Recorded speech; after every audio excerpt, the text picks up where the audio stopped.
Hello दोस्तों, नमस्कार। आप सभी लोगों का हमारी एक नई हॉरर स्टोरी में स्वागत है। तो दोस्तों, आज की स्टोरी बहुत ही डरावनी और ख़तरनाक स्टोरी है। तो चलिए स्टोरी को स्टार्ट करते हैं। फैज़ाबाद ज़िले की एक रात की बात है। वहाँ के घाट रेलवे स्टेशन में कई सारे ऑटो ड्राइवर खड़े थे।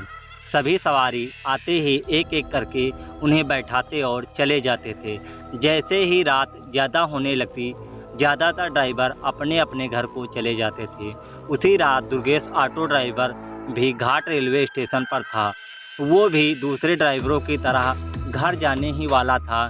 तभी उसे याद आया कि एक पैसेंजर ट्रेन आने वाली है। दुर्गेश और 3-4 ऑटो चालक उसी पैसेंजर ट्रेन का इंतज़ार कर रहे थे। तभी ज़ोर ज़ोर से बारिश होने लगी। रात तो थी ही, लेकिन बादलों की वजह से चाँद की रोशनी भी नज़र नहीं आ रही थी। बादल गरजने और बिजली चमकना तो कुछ उजाला नज़र आ जाता था, वरना अमावस्या से भी ज़्यादा काली रात हो गई थी। कुछ ही देर में पैसेंजर ट्रेन आ गई। दुर्गेश को ट्रेन से एक खूबसूरत सी लड़की उतरती हुई दिखाई देती है, जिसके कंधों पर एक बैग होता है और हाथ में एक सूटकेस होता है। वो लड़की सीधे दुर्गेश के पास आई और कहने लगी कि मुझे रामपुर जाना है। दुर्गेश ने कहा कि अभी बहुत रात हो रही है, इसलिए 700 रुपये किराया लगेगा।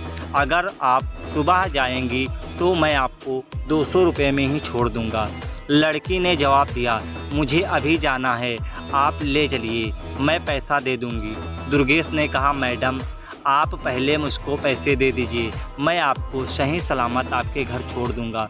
लड़की बोली, अभी मेरे पास सिर्फ 300 रुपये हैं, आप ये रख लीजिए, घर पहुंचते ही आपको बचे हुए 400 रुपये दे दूंगी।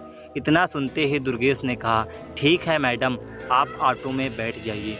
कुछ ही देर में दुर्गेश ने उस लड़की को उसके घर में पहुंचा दिया। वो लड़की ऑटो से उतरी और घर के अंदर चली गई। दुर्गेश अपने 400 रुपये के इंतज़ार में खड़ा रहा। आधा घंटा बीत गया, लेकिन लड़की घर से निकलकर वापस नहीं आई। दुर्गेश के मन में हुआ कि अंदर जाकर देख लेता हूँ कि वो अब तक क्यों नहीं आई है। उसने घर की घंटी बजाई और ज़ोर ज़ोर से आवाज़ लगाना शुरू कर दिया। तभी एक बुढ़िया ने घर का दरवाज़ा खोला। दुर्गेश ने उससे कहा कि एक मैडम यहाँ ऑटो से आई थी, उन्होंने मेरे 400 रुपये देने को बाकी है, वो अब तक मेरे पैसे अभी दिए नहीं हैं। बुढ़िया ने हैरानी से पूछा, कौन मैडम? यहाँ तो मैं और मेरे पति के अलावा और कोई नहीं रहता है। हाँ, मेरी बेटे पहले रहती थी, लेकिन वो 5 सालों से यहाँ नहीं रह रही है। दुर्गेश बोलने लगा, क्यों, अब वो कहाँ रहती है? मैंने शायद आपकी बेटी को यहाँ तक छोड़ा है, आप एक बार अच्छे से देख लीजिए। बातों ही बातों में दुर्गेश की नज़र सामने दीवार पर गई। वह उसी लड़की की तस्वीर लगी हुई थी जिसे वो ऑटो में बैठा कर लाया हुआ था। दुर्गेश ने बुढ़िया से पूछा, वो दीवार पर जिसकी तस्वीर लगी है वो आपकी बेटी है? बुढ़िया ने जवाब दिया, हाँ, वो ही मेरी बेटी है। क्यों, क्या हुआ? तुम ऐसे क्यों पूछ रहे हो? हाँ, जवाब सुनते ही दुर्गेश बोल पड़ा, माताजी, मैंने कहा था ना कि मैं आपकी बेटी को ही घर लाया हूँ, यही मेरे साथ ऑटो में बैठकर आई हुई थी। अब आप जल्दी से मेरे पैसे दे दीजिए। देखिए, सुबह भी हो गई है और कब से मैं यहीं खड़ा हूँ। बुढ़िया ने दुखी मन से कहा, बेटा ऐसा नहीं हो सकता है, ये बेटी है मेरी, लेकिन 5 साल पहले ही ट्रेन के नीचे आकर मर चुकी है, इसे तुम कैसे घर ला सकते हो? ये सुनते ही दुर्गेश के होश उड़ गए। वो तेज़ी से वहाँ से भागा। जैसे ही वो ऑटो के पास पहुँचा तो देखा कि उसकी सीट में 400 रुपये रखे हुए हैं। उसने वो पैसे भगवान के सामने रखे और मंत्र का जाप करते हुए आगे की ओर बढ़ गया।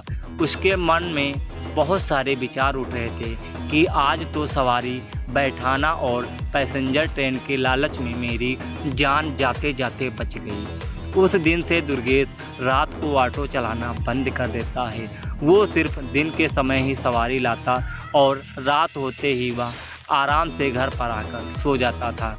दोस्तों कहीं ना कहीं कोई भी कहानी हमें होती है, उस कहानी से हमें कुछ ना कुछ सीख मिलती है। तो इस कहानी से हमें यह सीख मिलती है, दिन में काम करने के साथ ही रात को आराम करना उतना ही ज़रूरी होता है, नहीं तो ज़्यादा लालच आपको भारी पड़ सकता है। उम्मीद करता हूँ दोस्तों यह स्टोरी आपको अच्छी लगी है। अगर यह स्टोरी आपको अच्छी लगी हो तो वीडियो को लाइक करके चैनल को